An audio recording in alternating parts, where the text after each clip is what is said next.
कुछ देर चलने के बाद मैं नदी के किनारे पहुंच गया। पानी बिल्कुल साफ था। मैंने किनारे पर ध्यान से देखा तो छोटे छोटे केकड़ों के निशान दिखाई दिए। मुझे पता था कि यही कहीं केकड़े छिपे होंगे। मैंने धीरे धीरे पत्थरों को हटाना शुरू किया। तभी एक पत्थर के नीचे मुझे पहला केकड़ा दिखाई दिया। वो तेजी से भागने लगा, लेकिन मैंने सावधानी से उसे पकड़ लिया।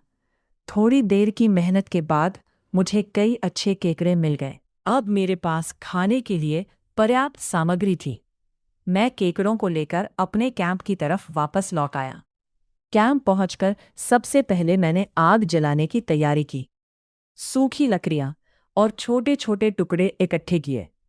कुछ ही मिनटों में आग जल उठी और उसके ऊपर मैंने पत्थरों का एक छोटा चूल्हा बना लिया। अब बारी थी केकड़ों को साफ करने की।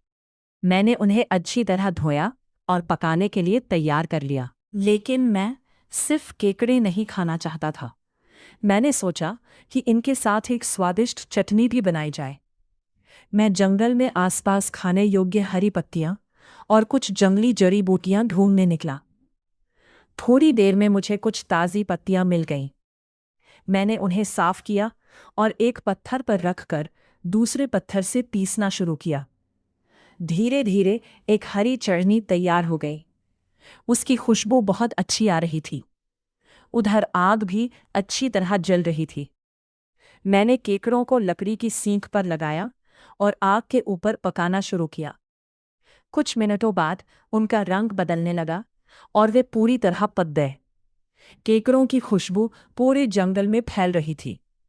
कई घंटों की मेहनत के बाद आखिरकार मेरा खाना तैयार था। मैंने एक बड़े पत्ते को प्लेट की तरह इस्तेमाल किया। उस पर गर्मा-गर्म केकड़े रखे और साथ में हरी चटनी भी रख दी। पहला निवाला लेते ही मुझे महसूस हुआ कि सारी मेहनत सफल हो गई। केकड़े स्वादिष्ट थे और चटनी ने उनके स्वाद। जंगल में रहने का यही मज़ा है।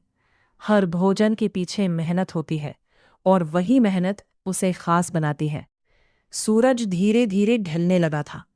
नदी के किनारे सुनहरी रोशनी फैल रही थी।